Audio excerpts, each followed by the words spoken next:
Hey guys, and welcome to my Festergut guide.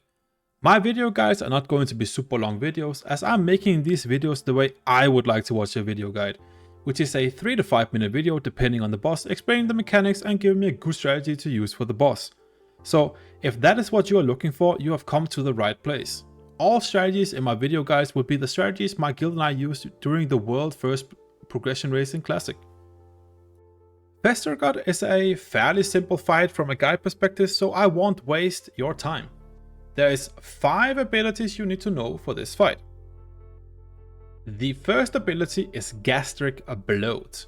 This debuff will make the active tank do more damage, stacking up to 10 times and lasting 100 seconds. However, if the tank reaches 10 stacks, he instantly dies and kills anyone around him.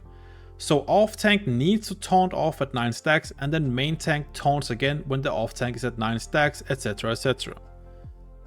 The second ability is Inhale Blight. Whatever he inhales Blight, which happens approximately every 30 seconds, he will gain more melee damage and attack speed.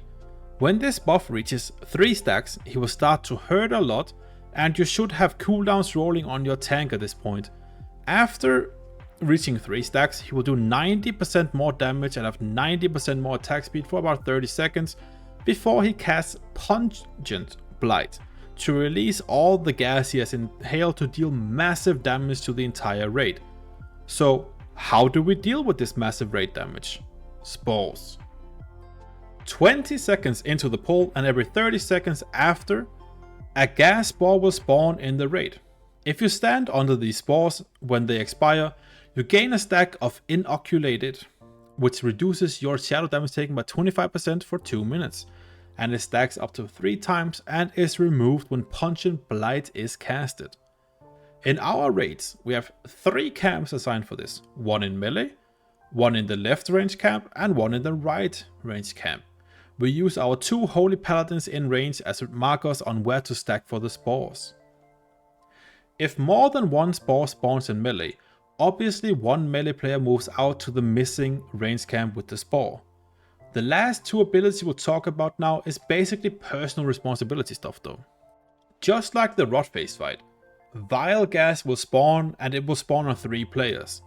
First one will happen about 10 seconds into combat, and after that it will happen every 30 seconds. This means the ranged people again need to spread out in a range to not all get hit by this debuff and spread it to their friends. 2 people too close to each other with this will usually result in both of them dying.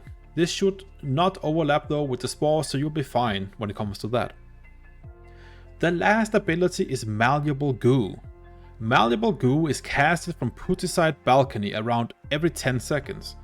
It shows a green puddle on the floor where it will land. Do not get hit by this ability. Dodge it by at least around 12 yards, and if you do get hit by this, you take massive damage and you have your casting and attack speed reduced by 250% for 20 seconds.